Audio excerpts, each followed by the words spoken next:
अगदी जलद व अचूक बातम्यांसाठी पाहत रहा महामीडिया 24 सदैव तत्पर।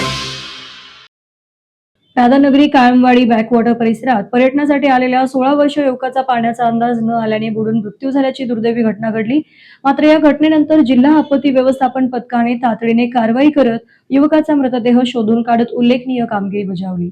मिळालेल्या माहितीनुसार स्वराज्य संदीप शिंदे राहणार पुणे हा युवक 29 एप्रिल रोजी सायंकाळी सुमारे 4:30 वाजण्याच्या सुमारास काळमवाडी बॅकवॉटर येथे पर्यटनासाठी आला होता। यावेळी पाण्याचा अंदाज न आल्याने तो पाण्यात बुडाला। घटनेची माहिती मिळताच जिल्हा आपत्ती व्यवस्थापन विभागाने तत्काळ शोध मोहीम सुरू केली। आज दिनांक 30 एप्रिल रोजी सकाळी सुमारे 10 वाजता पथकाने अथक प्रयत्नानंतर युवकाचा मृतदेह पाण्याबाहेर काढला आणि पुढील प्रक्रिया करण्यासाठी पोलिसांच्या ताब्यात दिला।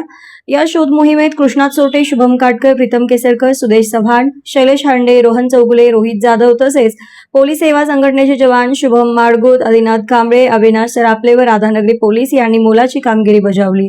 दरम्यान अशा घटना टाळण्यासाठी संबंधित ठिकाणी धोक्याचे सूचना फलक लावणे गरजेचे असल्याची मागणी स्थानिकांकडून होत आहे। या घटनेमुळे परिसरात हळहळ व्यक्त होत असून आपत्ती व्यवस्थापन पथकाच्या तत्पर व धाडसी कामगिरीचे सर्व स्तरांतून कौतुक करण्यात येत आहे। सध्या सुरू असलेल्या उन्हाळ्याच्या पार्श्वभूमीवर पाण्यात पोहण्यासाठी जाणाऱ्या नागरिकांनी व पर्यटकांनी आवश्यक ती खबरदारी घ्यावी असे आवाहन करण्यात आले आहे। काल दिनांक 29 एप्रिल रोजी सायंकाळी 5 वाजता स्वराज शिंदे आपल्या फॅमिलीसोबत या ठिकाणी पर्यटनासाठी आला होता। त्याचा काल पाण्याचा अंदाज न आल्यामुळे त्याचा या ठिकाणी दुर्दैवी मृत्यू झालेला आहे। आज 30 एप्रिल रोजी आपत्ती व्यवस्थापन विभागामार्फत त्याची सकाळी 6 वाजल्यापासून शोध मोहीम सुरू होती। ठीक 10 वाजता त्याचा मृतदेह पाण्याबाहेर काढून पोलिसांच्या स्वाधीन केलेला आहे उत्तरे तपासणीसाठी।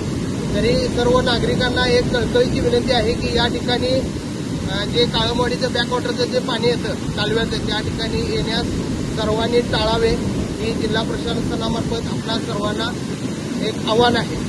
तर मग चला सबस्क्राईब करायला विसरू नका महामीडिया 24 न्यूज चॅनलला। महामीडिया 24 सदैव तत्पर।